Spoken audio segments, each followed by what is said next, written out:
स्वागत है यूहन्ना के सुसमाचार की यात्रा में। आज हम आरंभ कर रहे हैं पहला अध्याय, जहां यूहन्ना हमें बताता है कि यीशु केवल एक मनुष्य नहीं बल्कि स्वयं परमेश्वर का वचन है जो आदि से विद्यमान है। आदि में वचन था और वचन परमेश्वर के साथ था और वचन ही परमेश्वर था। वही आदि में परमेश्वर के साथ था। सब कुछ उसी के द्वारा उत्पन्न हुआ और जो कुछ उत्पन्न हुआ है उसमें से कोई भी वस्तु उसके बिना उत्पन्न नहीं हुई। उसी में जीवन था और वह जीवन मनुष्यों की ज्योति थी। और वह ज्योति अंधकार में चमकती है और अंधकार ने उसे नहीं पाया। यूहन्ना का सुसमाचार एक गहरी सच्चाई से शुरू होता है। यह कोई कहानी नहीं बल्कि सृष्टि से पहले की वास्तविकता है। आदि में वचन था, इसका अर्थ है कि जब कुछ भी नहीं था तब भी परमेश्वर का वचन था।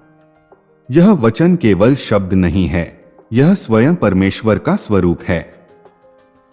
वही वचन जिससे संसार की रचना हुई, जिसने हर वस्तु को अस्तित्व दिया।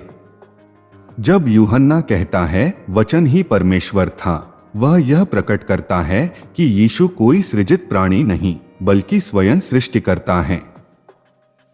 वही प्रकाश का स्रोत है जो हर मनुष्य को जीवन देता है। और जब यह प्रकाश संसार में आया तब भी अंधकार उसे रोक नहीं सका। यह वही प्रकाश है जो आज भी हमारे जीवनों में चमकना चाहता है। कभी कभी जीवन के रास्ते धुंधले हो जाते हैं। मन में डर, संदेह और अंधकार छा जाता है।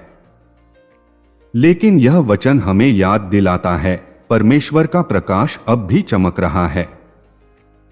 जब हम वचन पढ़ते हैं तो हम किसी पुरानी पुस्तक को नहीं बल्कि जीवित प्रभु से मिलते हैं। उनका वचन हमारे भीतर जीवन, शांति और दिशा भर देता है। क्या आप आज उस प्रकाश को अपने भीतर आने देंगे? और वह ज्योति अंधकार में चमकती है और अंधकार ने उसे नहीं पाया। आइए प्रार्थना करें। हे प्रभु यीशु, तू ही वह वचन है जो सदा से था। तू ही वह प्रकाश है जो हमारे अंधकार में चमकता है। आज हमारे मन के अंधकार को अपने उजाले से भर दे। हमारे विचारों में अपनी सच्चाई और शांति भर दे। हमें तेरे वचन में जीना सिखा ताकि हमारा जीवन तेरे प्रकाश का प्रतिबिंब बने। धन्यवाद कि आपने यूहन्ना के सुसमाचार की यात्रा का यह पहला भाग देखा। अगले एपिसोड में हम देखेंगे यीशु का पहला चमत्कार, पानी का दाखमधु बनना। प्रभु आपको आशीष दे।